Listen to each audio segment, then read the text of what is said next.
breathing through the mouth causes dry mouth, which increases the risk of mouth and throat infections and reduces the sense of taste. Breathing through the mouth also pulls all pollution and germs directly into the lungs. Dry, cold air in the lungs makes the secretions thick, slows the cleaning cilia, and slows down the passage of oxygen into the bloodstream.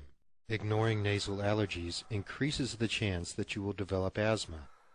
It also makes asthma worse if you already have it.